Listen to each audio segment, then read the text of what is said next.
Pagkatapos uminom ay tumayo na siya. But maybe she had to kneel for so long dahil nangatog ang mga tuhod niya nang iunat niya ang binti, causing her to fall, na hindi naman natuloy dahil maagap siyang naalalayan ni Dexter. It was a wrong move dahil daig pa niya ang nakuryente na kung ilang bultay sa hawak nito. The course full of his hands sent shivers to her bones. Lalo siyang nanghina. Nanginig pa siya.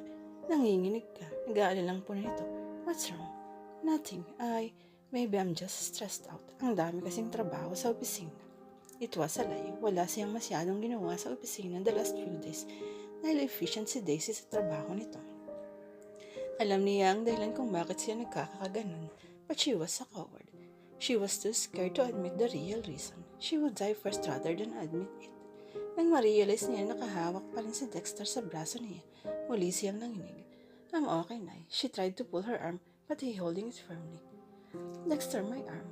Tila noon lang ito natauhan mula sa pagkakatitig sa kanyang mukha. Oh, sorry. Waring napasong agad nitong binitiwan ng braso niya. Nagpatiuna na siya sa paglapit sa daddy niya na nakikipaglaro na sa kambal. Si Charmaine ay abala sa pag-o-operate ng dala nitong Discman. Hindi naglipat sandali ay umiindak na ito sa kung anumang awiting nakasalang sa Discman. Napangiti siya habang pinagmamasdan ito. Napansin niyang magaling itong mag-belly dancing. Nagmana ito kay Charis na magaling sumayaw nung nabubuhay pa ito. Siya ang may parehong kaliwang paa. Kaya hindi madalas sa disco noon. Sa mga music bars siya usually nag-hangout. She could sing but never dance. Hindi nagtagal muli siyang nakaramdam ng boredom. Naalala niya ang bawang sigarilyo sa rush sack na dala. Kitang-kita niya ang pag-iling ni Dexter nang sindihan niya ang isang stick. Binaliwala niya iyon. Sumandal siya sa isang puno at in-enjoy ang sigarilyo. Noong magnobyo pa sila, nangako si Ritong ititigil na niya ang paninigarilyo. After all, she loved him more than smoking, more than anything else in the world. In fact, sa naisip ay bigla siyang nawala ng gana sa hawak na sigarilyo. Kahit hindi pa nangangalahati ang nakokonsume niya, iniitsara niya yun sa malayo. Ay, bakit mo itinapon? Nagangat siya ng ulo nang marinig ang panghihinayang sa tinig na nagsalita. She met Charmaine's sister. Ibinigay mo na lang sana sa akin, tita. I wanna smoke to. She was surprised and amused at the same time. It was obvious that her niece was trying to emulate her, particularly her style of dressing. Kitang-kita niya sa get-up nito ng araw na yun, maging noong mag-overnight ang mga ito sa townhouse niya. Pati loop earrings niya ay na pwedeng isuot sa braso ng kambal ay ginaya nito. Even her swatch watch, na-exaggerated ang size at kulay. May suot na rin itong kahawig na yun. Natawa siya. Sure, my cigarette smoking is bad to your health. Her father hooted. Pero kunwari ay patuloy ito sa pakibagharutan sa kambal. Nakita naman niya ang makahulugang ngiti sa gwapong mukha ni Dexter. He seemed excited to hear the preceding dialogue. Then why do you smoke? Tanong ng dalagita. Because it feels, oh, wait a minute. Biglang cambio niya. You can smoke when you're older. My age perhaps. Napairap siya nang makitang nangitian si Dexter at ang daddy niya. Oh, what the heck. You can smoke now if you want. Biglang pagre-rebelde sa dalawang lalaki na obvious na pinagtatawanan siya. Kumuha siya ng isang stick ng kapra at ibinigay yun kay Charmaine. Humihingi ng approval ang itsura ng dalagita ng tumingin sa ama. Sige, subukan mo at nangaiitsa kita riyan sa batis. Banta ni Dexter. Nanlaki ang mga mata. Humuso si Charmaine at nagkibit balikat na lang. Pagkatapos ay dumukot ito ng lollipop sa bot. Nagsipaghingian din ng kambal. Noon nagaya si Dexter na bumalik na sa rancho para kumain. Bandang 3:00 inilatag ni Rowan ang picnic blanket sa damuhan malapit sa ilog. Inilapag doon ni Dexter ang picnic basket. Kanya-kanya rin namang dala ang 3 bata. Siyempre pa, pinaka-excited ang kambal. Hindi kasi madalas maranasan ng mga ito ang mag-picnic. Iniwan sila ni Dexter para i-set up ang barbecue grill. May dala na silang marinated barbecue mula sa Maynila na ang daddy niyang nagtimpla. At dahil paborito niya ang barbecue, nakipaborito na rin ang 3 worshippers niya. They're longing for a mother figure. Napahinto siya sa paglalabas ng iba pang pagkain mula sa picnic basket nang marinig ang sinabi ng kanyang ama. Tumingin si Rito at nahuli niya itong malungkot na pinagmamasdan ng 3 bata. Dexter, wala ka pa bang planong mag-asawang muli? Nakids ni the mother at humungi pagkait sa kanilang pangangailangang iyon. Hindi tumugon ng lalaki, ngunit bumagal ang pagpapaypay nito sa iniihaw. Marahil ay natouch ito sa sinabi ng daddy niya. Tama naman ang daddy niya. Kailangan ng mga pamangkin niya ng bagong ina. Maaaring hindi nagkukulang si Dexter sa pagpapabread sa mga ito ng kalinga ng isang ama. Ngunit kailangan pa rin ng mga ito ng kalinga at pagmamahal ng isang ina. Mula sa collapsible rocking chair na dala nila, tumayo ang daddy nila at nakasali sa paglalaro sa magkakapatid. Naiwan silang dalawa ni Dexter doon. Bigla ay nakaramdam siya ng pagkasik. Pasimple niyang tinalikuran si Dexter. Pero nag-iinit ang batok niya kaya alam niyang nakatitig ito sa kanya. Maya-maya ay narinig niyang pagtikhim nito. Rowan, can we talk? Sure, humayrap siya rito at naupo sa picnic blanket. Forma lang mukha nito nang muling magsalita. May ipapakiusap sana ako sa'yo. Ano yun? Siguro naman ay napapansin mo kung paano kayo ina-idolize si Charmaine. Sabi nito habang walang humpay na nagpagpaypay sa iniihaw. Nasiwa tuloy siya dahil hindi naman ito nakatingin sa kanya kundi sa barbecue. Nagpapasalamat ako sa'yo dahil mula nang makilala ka niya, ang laki nang nakita kong pagbabago sa kanya. She started to socialize with us again, lalo na sa mga kapatid niya. She's a bothered child, Rowan. Siya ang lubos na naapektuhan sa pagkamatay ng mami niya. Hindi nakaligtas sa pandinig niya ang bahagyang pagkabasag ng boses nito nang banggitin ng yumao nitong asawa. Napaisip siya sa sinabi nito. Masigit pa kaya ang epekto ng pagkawala ni Charisse sa panganay nito kaysa rito mismo. Pero siya rin ang nag-dismiss ng ideyang iyon. Hindi siya dapat nag-iisip ng mga bagay na gano'n. Bakit ba tila gustong-gusto niya ang ideyang hindi nito minahal si Charisse as he was supposed to? Bakit waring lihim na umaasa ang puso niya na sa kabila ng mahabang panahon at maraming pangyayari ay may nakakubli pa rin damdamin para sa kanyang dating kasintahan? May suwestyon ang puso niya subalit ayaw iyong tanggapin ang isip niya. The idea was simply ridiculous. Kaya may ipapakiusap sana ako sa'yo. Patuloy nito. Ano yun? Please, please, please. With sugar on top, sabi nga ni Charmaine. Ngumiti ito. Please don't smoke when she's around kasi gagayahin ka niya. She think it's cool to smoke. Oh, nakadama siya ng bagyang pagkapahiya. You're right, hindi ko dapat gayon. Thanks for reminding me. Salamat din. Pagkatapos nila ninamayanin ang katahimikan sa pagitan nila, to kill time kinuha niya ang kanyang cellphone at nag-text na lamang kay Daisy. Kinumusta niya ang report na ginagawa nito. Base sa reply nito, it is a weekend at walang opisina, so she was entitled to rest.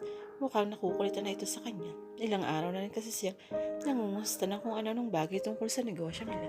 Sorry, sabi niya nang muling mag-text dito. Just bored, I'm with my dad on a picnic. It was a lies because she was anything but bored. Tense lang siya masyado. Nang magsimula ang kainan, bumalik ang relaxed feeling niya. Now she felt thankful that she joined the picnic. Tila torneto niladang stress ang natanggal sa kanyang sistema. Lalo pa siyang na-relax nang lumusong na siya sa tubig kasama ang mga bata. She was a child once again. Iyon ang nadama niya habang masaya siyang nakikipagharutan kina Charmaine, Jerry, at Chirin sa ilog habang nakamasid sa kanila ang kanyang ama.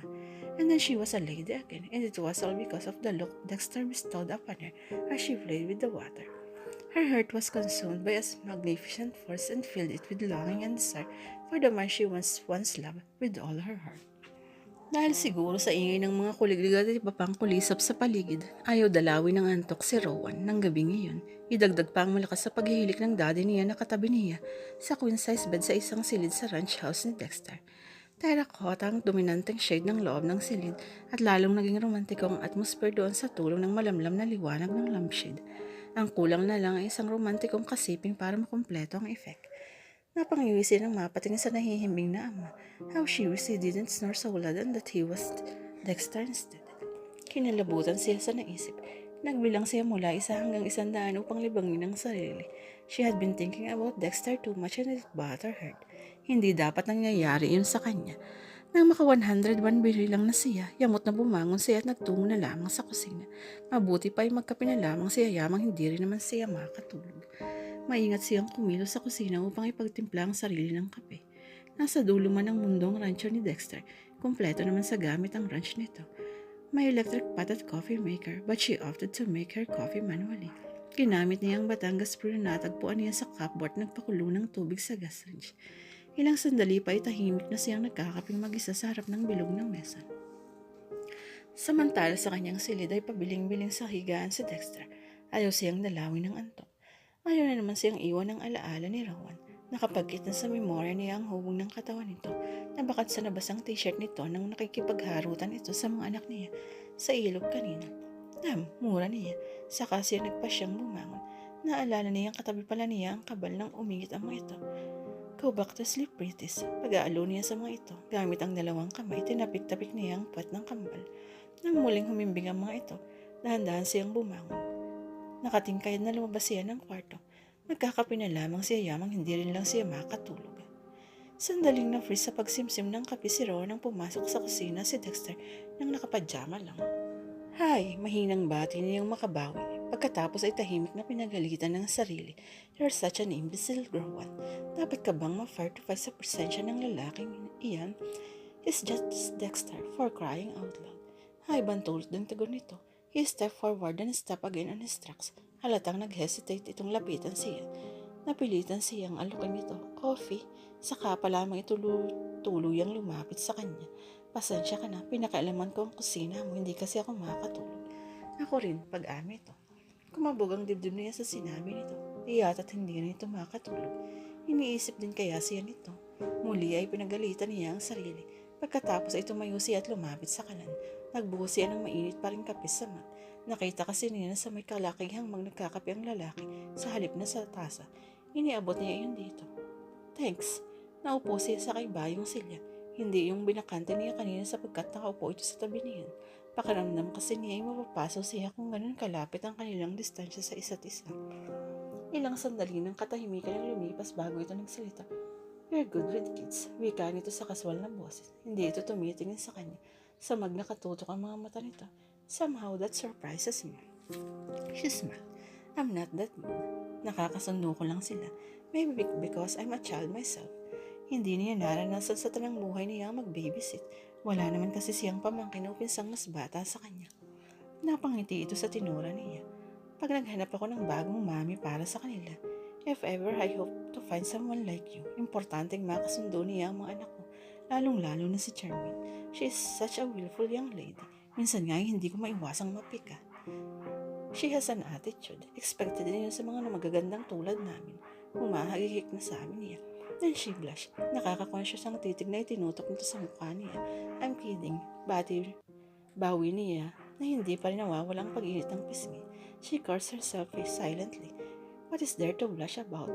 Rowan, para kang hindi New Yorker. No, it's true. Huwag kang mahiya. Talaga namang maganda ka. Natatawang tura nito. Halatang aliw na aliw sa pakikitang pagkaasiwaan niya.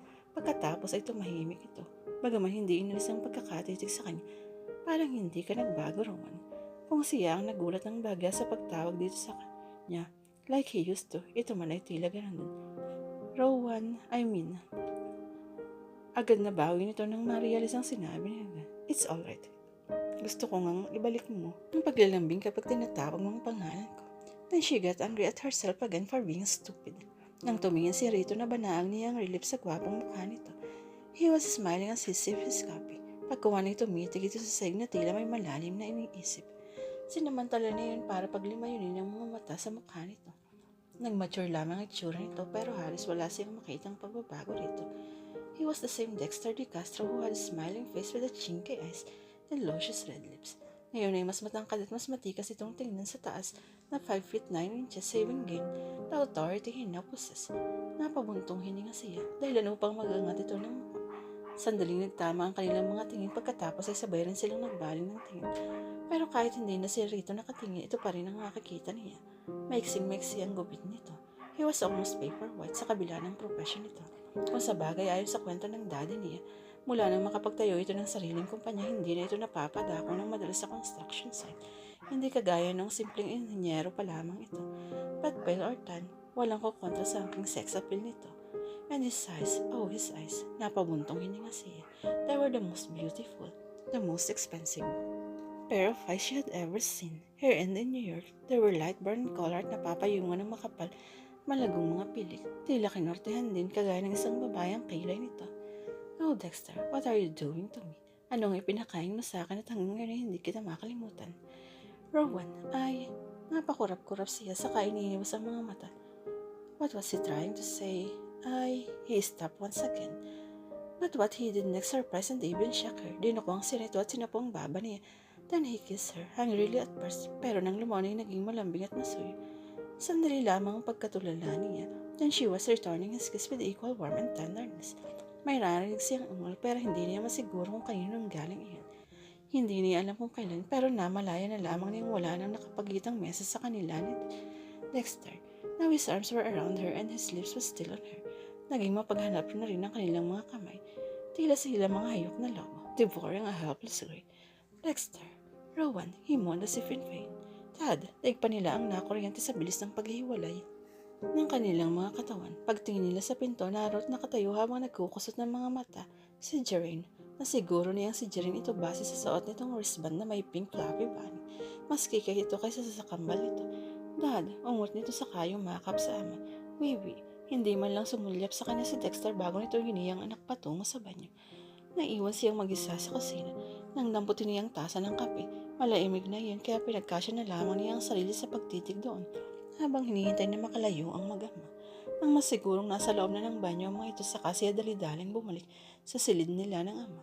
Hindi na siya dinalaw ng antok hanggang mag-uma.